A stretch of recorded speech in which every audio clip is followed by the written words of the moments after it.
당신이 누구냐 감히 묻는 자가 없더라. 아멘. 예수님과 함께하던 이 3년의 시간이 참 무색하게 된 오늘의 장면입니다. 이 제자들은 원래 자리로 돌아가게 됐고요. 그리고 자기 일상에 다시 파묻혀 버리게 되었죠.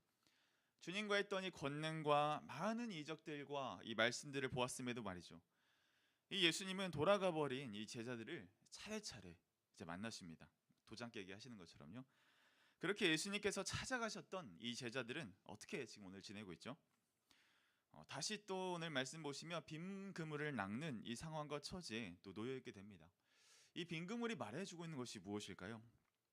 다시 예수님이 없는 이 공허한 삶이 되었고 다시 소망이 없는 앞날을 그들에게 보여주고 암시하고 있습니다.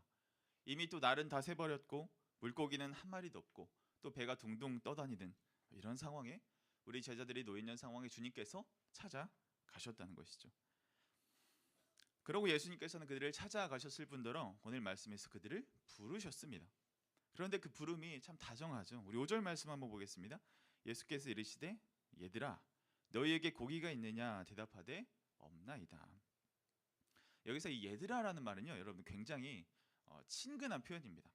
유년부나 우리 영아부 아이들을 만나는 친구들이 있을 거예요. 청년들이 있을 거예요. 그들에게 얘야 뭐 이렇게 애들아 뭐 이렇게 제가 어떻게 부르는지 잘 모르겠지만 그렇게 부를 겁니다. 뭐 잼민아 이렇게 부를 수도 있고요.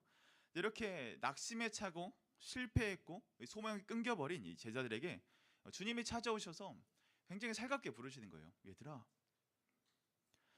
이와 같이 우리 삶에서도 이 제자들과 같은 상황에 처할 때가 있을 것입니다. 우리도 방향을 잃어버리거나 때론 우리 삶에 답답한 순간이 찾아올 때 주님께서 나타나셔서 우리를 그렇게 불러주시면 참 좋겠다는 생각이 들 때가 있죠. 얘야 너 하던 거 지금 잘 되고 있니? 나 없이 살아가고 있는 와중에 어떻게 너의 마음은 좀 괜찮겠니?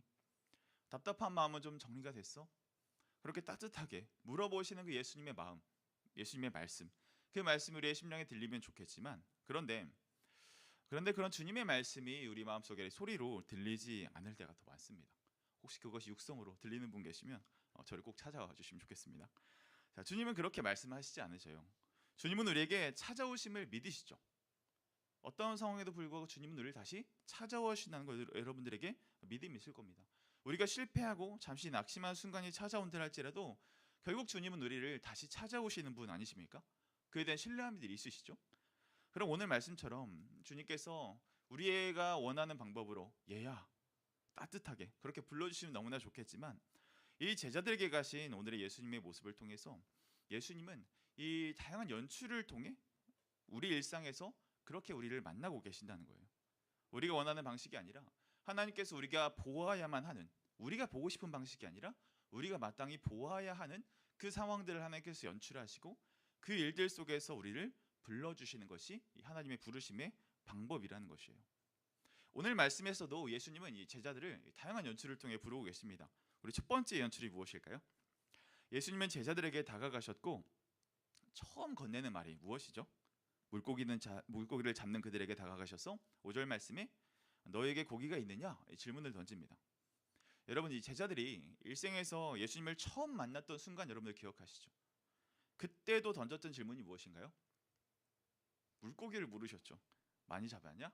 예수님께서 그렇게 물으셨을 때 허탈해하던 베드로에게 찾아오셨던 주님께서 그의 배에 선상에 가득하게 물고기를 잡게 하시고 그 상황에서 압도되는 하나님의 영광을 보게 되므로 그가 그것에 엎드려져 하나님을 영접하게 되는 그 일들을 그가 처음으로 보게 된 것이 그 시간이었습니다. 오늘 예수님의 연출은요 그때를 다시금 복귀시키는 거예요. 처음 던졌던 그 질문들을 이 실패했고 패배감에 잔뜩 쩔어있는 제자들 앞에 나타나서 다시금 그들을 향해 말씀하시는 것이죠. 물고기가 많이 잡혔느냐? 아니나 다를까 눈치 빠른 제자가 알아챕니다. 우리 7절 말씀해 보시면 예수께서 사랑하시는 그 제자가 베드로에게 이르되 주님이시라 하니 시몬 베드로가 벗고 있다가 주님이라는 말을 듣고 겉옷을 두른 후에 바다로 뛰어 내리더라. 이 상황이 굉장히 익숙한 거예요. 빈 그물이 있죠. 물고기는 하나도 안 잡혔죠. 그물을 다시 던지라. 물고기는 잡았냐. 이러한 상황들을 다 종합해 봤을 때 혹시 주님이시지 않을까? 처음 만났던 그 주님의 실루엣이 보이는 거예요. 그래서 눈치 빠른 이 사랑하는 제자는 요한입니다. 이 요한이 그 상황을 알아내고 주이시다 라고 말하게 되는 거죠. 위에 이 베드로는 기쁘고 놀라운 다양한 마음이 있었을 거예요. 그래서 이 급한 성격처럼 이 겉옷을 대충 둘러 입고 뛰어내리게 됩니다. 그리고 나서 예수님의 두 번째 연출이 이어지게 되죠. 그렇게 예수님을 알아본 제자들이 다 무트로 모이게 됩니다. 예수님은 어떻게 제자들을 기다리고 계셨죠? 오늘 말씀해 보시면 이 숯불을 친히 피워두시고 그 위에 생선과 무엇을 굽고 있어요? 떡을 굽고 계셨습니다. 이런 장면을 보면서 제자들은 어떤 생각을 하게 됐을까요? 굉장히 멈칫멈칫했을 거란 생각이 듭니다. 특히 베드로에게는 굉장히 찔리는 마음이 많았을 거 아니에요? 이 베드로가 예수님을 부인하던 장면이 공교롭게도 이 불을 쬐고 있는 장면이었거든요. 우리 요한복음 18장 25절에 보시면 시몬 베드로가 가서 불을 쬐더니 사람들이 묻되 너도 그 제자 중에 하나가 아니냐? 베드로가 부인하여 이르되 나는 아니라 하니. 이 간밤에 이 불이 피어져 있는 이 사람들이 모여있는 옹기종기 이 모이는 상황이 그 앞에 예수님이 있는 상황에서 이 베드로는 자신이 부인했던 그 예수님의 모습이 떠올랐을 것입니다. 이렇게 웅크리고 쭈그려 앉아서 불을 쬐고 있는 이 나약한 자신의 모습을 바라보면서 그곳에서 부인할 수밖에 없었던 자신의 초라함과 이 자신의 민망함과 자신의 수치심, 이 너무나 그 죄송한 기억들이 그 숯불을 볼 때 떠오르지 않았을까요?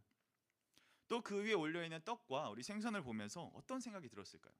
우리 지난번 하트에서도 나눈 이 말씀 5병이요 또 7병이요 다양한 말씀 나눴잖아요. 이 떡과 생선을 볼 때 우리와 함께 하셨던 주님, 우리와 함께 불가능한 일들을 하나님의 기적적인 일들을 행하셨던 많은 이 승리와 기쁨의 일들을 함께 그 떡과 생선을 볼 때 떠오르지 않으셨을까요? 이 충만하게 차고 넘쳤던 이 사역의 현장들, 이 기쁨과 환희로 가득 찼던 이 모든 순간이 떠올랐을 것입니다. 이런 예수님의 부르심을 통해 이 처음 주님을 만난 이 감격을, 그리고 숯불을 보며 예수님을 배신했던 나의 아픈 마음들을, 그리고 떡과 생선을 보며 이 기적과 함께했던 예수님의 많은 이 사역의 현장들이 굉장히 다양하게 떠올랐을 거예요. 그래서 베드로뿐만 아니라 다른 제자들도 그 예수님을 보았을 때 굉장히 다양한 이 감정들이 막 용오름쳤을 것입니다. 그런 분위기를 우리 가늠해 볼 수 있는 구절이 12절 말씀인데 우리 12절 말씀 한번 같이 읽어볼까요? 예수께서 시작. 예수께서 이르시되 와서 조반을 먹으라 하시니 누구냐 감히 묻는 자가 없더라. 여러분 분위기가 어때요? 감히 묻는 자가 없더라. 굉장히 싸해지지 않았어요? 갑자기 조용해진 것처럼 갑자기 분위기가 싸해진 거예요. 기뻐서 놀라서 예수님이 왔다는 소식 때문에 막 허겁지겁 물을 헤치고 와서 막상 왔는데 이 덩그러니 펼쳐있는 숯불들, 떡과 생선을 보고 패배한 우리들의 모습과 살아 부활하신 예수님의 모습을 볼 때 마냥 기쁠 수만 없는, 감히 묻는 자가 없이 그냥 덩그러니 있었던 그 모습들이 그들 가운데 있었다는 겁니다. 한번 생각해 볼까요? 예수님은 이 제자들이 왜 이렇게 뻔히 민망하고 또 주눅들 수 있고 또 분위기가 싸해질 것을 알매도 불구하고 이러한 연출을 준비하시고 왜 이런 멘트를 또 이런 뻐꾸기를 주님께서 날리셨을까요? 이 제자들에게 찾아온 것은 참 놀라고 감사한 일이죠. 부활하셨잖아요. 살아나셨잖아요. 그 주님께서 선포하시고 말씀하셨던 일들이 실제로 육신이 살아나셔서 그곳에 나타나셨잖아요. 너무나 기쁘고 감사한 일인데 하필 왜 이런 상황에서 이러한 연출을 이 제자들에게 곁들이시느냐 말이죠. 왜냐하면 사람은 그 상황을 마주해야만 전심으로 반응할 수 있기 때문입니다. 우리 약함이기도 하죠. 그 자리, 그 상황을 마주할 때에만 우리가 그때만 할 수 있는 고백이 있다는 것입니다. 저도 그런 자리에서만 할 수 있는 그런 고백에 대한 경험들이 있는데요. 새벽이나 저녁에 이제 홀로 기도를 이렇게 하다 보면 이런저런 생각들이 기도하다 보면 떠오르기도 해요. 우리 지난번 밤산상 때 우리 탐의위원 우리 말씀드렸죠. 자신의 기도의 골방에서 가만히 묻혀서 하나님과 독대하는 시간을 가만히 갖다 보면 기도도 하지만 때로는 기도하면서 이 다양한 생각들이, 다양한 기억들이 또 요즘에 있었던 일들이 자연스럽게 떠오르기도 합니다. 그런 경험 있으시죠? 근데 그런 경험들이 떠오르고 생각들이 떠오를 때 처음에 이게 기도가 방해가 되는 것인가? 그런 생각도 들었지만 그런데 그렇게 떠오르는 생각들을 쭉 따라가 보면서 제가 깨달은 것이 하나가 있습니다. 그게 무엇이냐면 그 상황과 그 자리에서만 할 수 있는 고백이 있다는 걸 깨닫게 됐어요. 기도를 하는데 갑자기 뭔가 섭섭했던 일들이 떠오른다거나 서운하거나 화가 났거나 뭔가 미안했던 일들이 갑자기 막 떠올라요. 그래서 그 상황들을 쫓아 따라가다 보면 그 말들이 다시 떠오르고 그 감정들이 다시금 떠오르고 그것이 나의 감정을 짓누르게 되고 그러다 보면 간구하게 되고 결국 내가 하나님 앞에서 죄인이었고 나의 연약함들, 내가 은혜로 아니면 살아갈 수 없다는 그 고백들이 결국 터져 나오게 되더라고요. 그러나 반대로 하나님 앞에서 내가 결단하여 승부를 보았더니 승리의 경험들, 승리의 자리, 또 공동체와 함께했던 좋은 기억과 추억들, 또 고되지만 참 보람이 있었던 사역의 많은 순간들, 그 생각들이 또 떠올라 꼬리를 물고 또 그 생각을 따라가게 되면 결국 하나님이 일하셨고 나를 통해서 일하셨던 하나님의 은혜가 설명될 수 없이 이렇게 본물이 터지듯이 저에게 넘쳐 오르는 그런 경험들이 이 기도의 자리를 통해서 경험하게 되는 것입니다. 그러고 기도가 마치게 되면 끝내 고백하게 되죠. 내가 연약하니 주님께서 일하여 주십시오.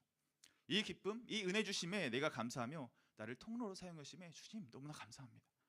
결국 내 삶에 일하신 주님, 그분이 크시고 위대하심이 그 기도의 자리를 통해서 확인되고 점검되게 되는 것이죠.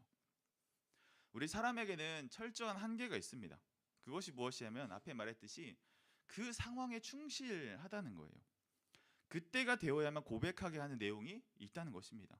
저의 경우처럼 기도의 자리를 찾으며 그 자리에서 그 상황을 다시금 떠오르게 하시고 그 상황을 다시금 묵상하게 하심으로 그곳에서 터져나오는 고백과 회개와 또 하나님께 나아가고자 하는 그런 마음의 끈앞을 잡게 되는 것처럼 우리의 자금을 알게 되고 하나님의 크심을 알게 되는 것이죠.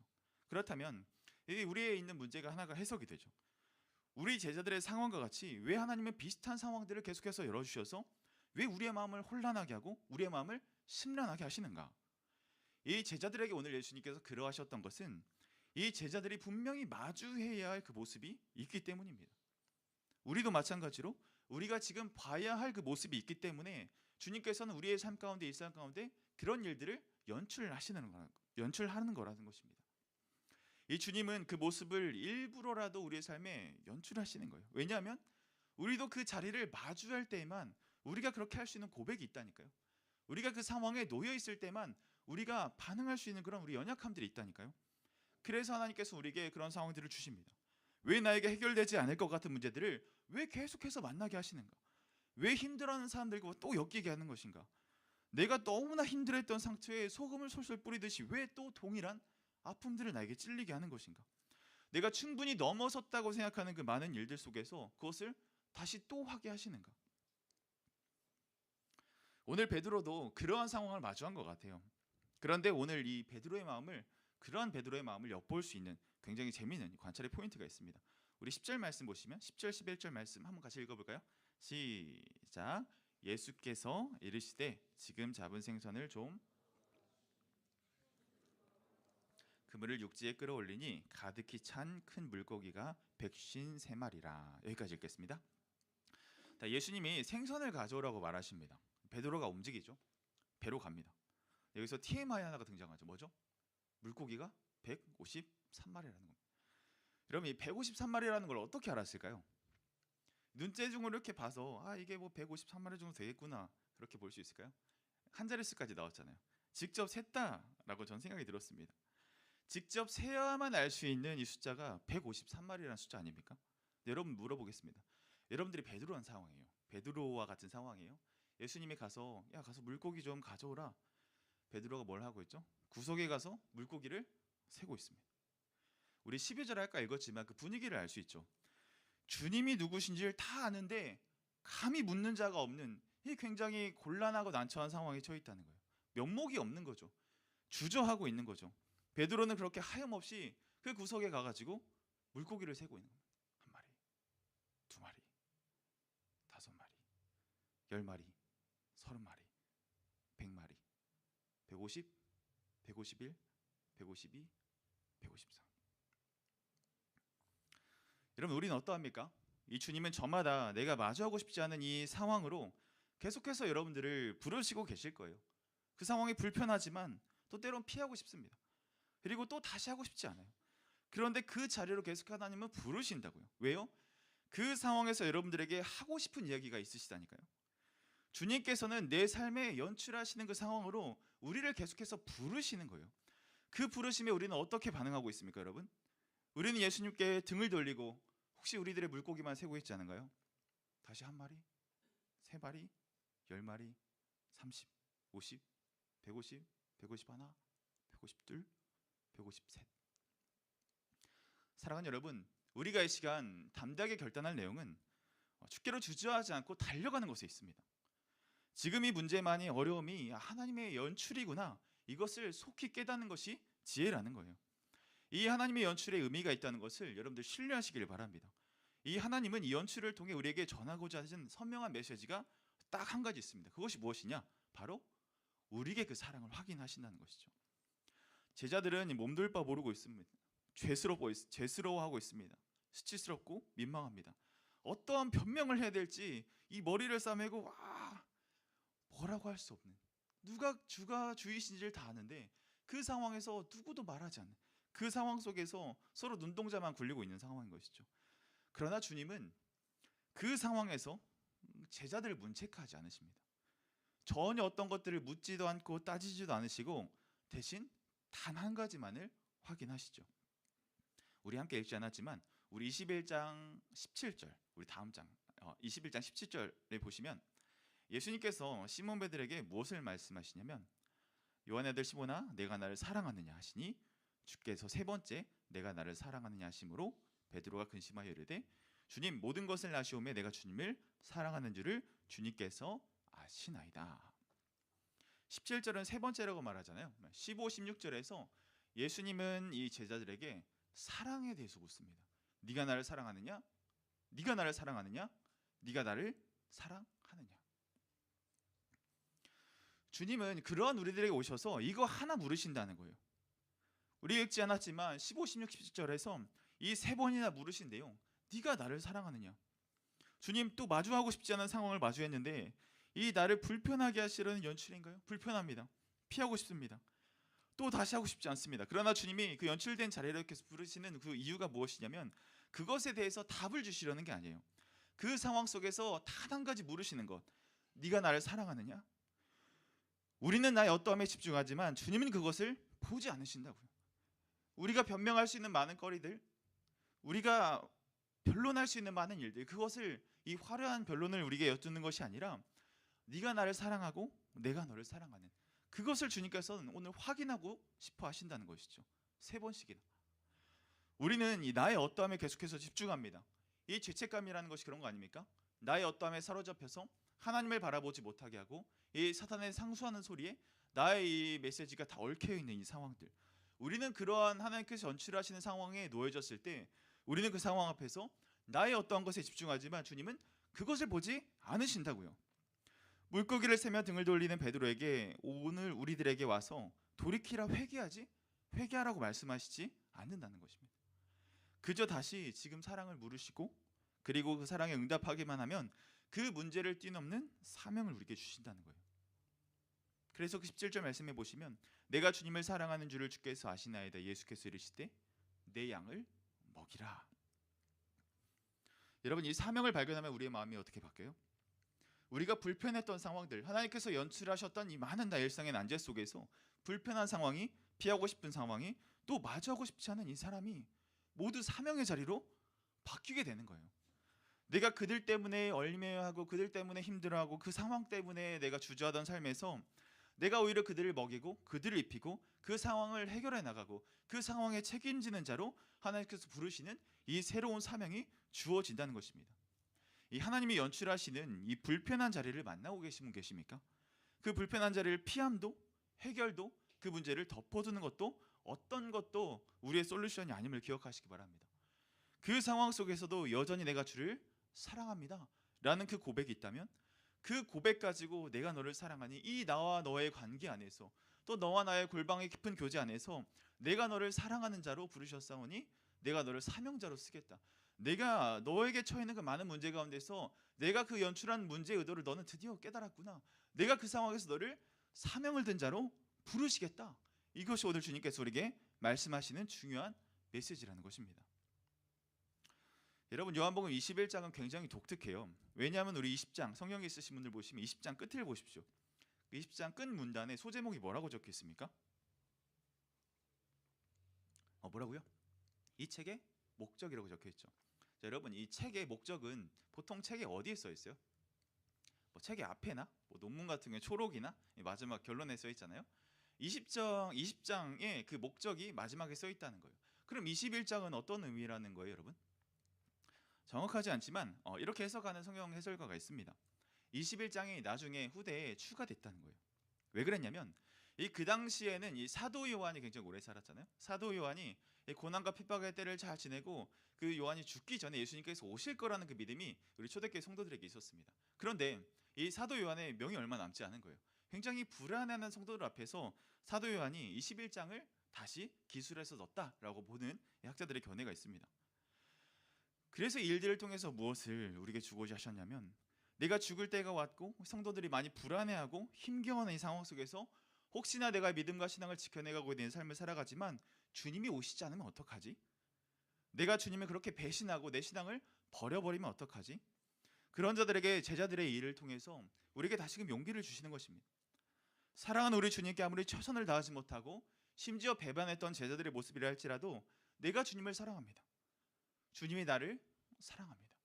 그 고백 하나가 있다면 우리에게 끊이지 않는 사명을 주님께서 약속하여 주신다는 것이죠. 사랑하는 여러분, 우리가 주님을 사랑하십니까? 사랑하십니까?